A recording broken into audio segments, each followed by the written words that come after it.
If I told you that Crimes of Grindelwald, yes, that sequel to Fantastic Beasts, is one of the most underrated Wizarding World movies, you would probably call me crazy. What are you playing at?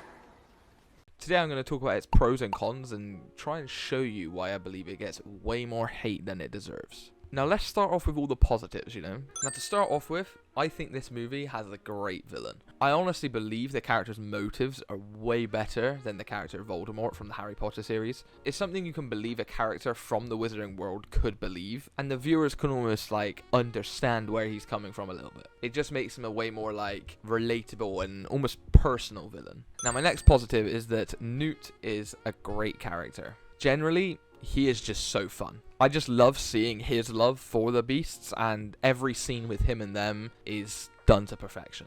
It's honestly a shame that this film's plot isn't more to do with that, considering Fantastic Beasts is in the title, but I don't think that's a negative, because everything we do get with it is amazing. That's more just a slight missed opportunity, really. To go along with this, I actually think the actor, Eddie Redmayne, does a brilliant job at portraying this character. I've heard the character is meant to be played to be autistic, and if that is true, he does a great job. From the limited eye contact to his immense passion for the beasts. It's all done perfectly, and honestly, I can't picture another actor playing the role. I'm sure people could, there's good actors, but he is new to me. My fourth positive is that the Harry Potter connections are definitely there, but they're minimal. I feel like many spin-offs tend to be so closely related to its parent project, and sometimes that just doesn't work. Whereas with this, although Dumbledore is connected to the plot, he's not in it that much really, and it is a story about these new characters that we didn't get much about in the Harry Potter series. And by not much, I mean one scene in the final film.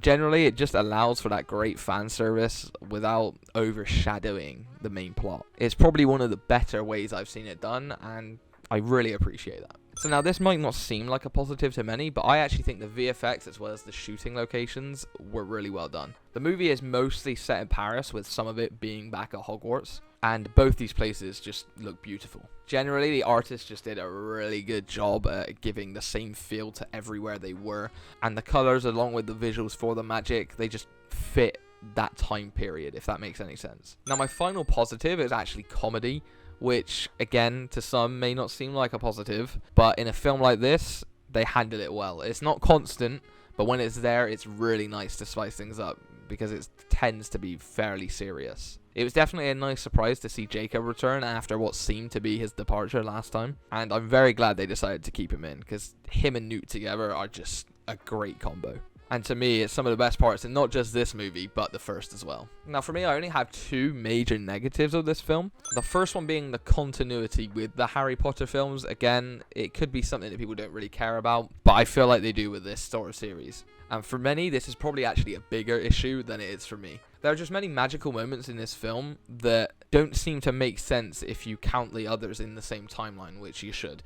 There's new magic being used in this that would have been so useful to help fight Voldemort, even though this was set I don't know how many years, 70 years prior, so it should have been around then. If this was a sequel, I wouldn't care, because they've already stated that new magic spells and charms are created at however often, but it kind of doesn't go backwards. You can't have new spells in a prequel that weren't used in the original. I don't know, doesn't quite work for me. My final one is plot issues, and this isn't just plot holes or a bad story. It's kind of a mix of everything to do with the story. I actually don't think it's an outright bad story. I enjoy it for what it is. It does feel like a bridge film, which I think is the general complaint. But I don't think it's as confusing as people say it is. Again, whilst it feels like a bridge film, I don't think it feels like that anywhere near as much as the Deathly Hallows Part 1 or Order of the Phoenix. With that being said, a lot of elements in this plot seem to just be setting up for future films. There's a lot of things in this that you get closure for, but it's minimal amounts of closure. You kind of have to wait to get that payoff in a future film, which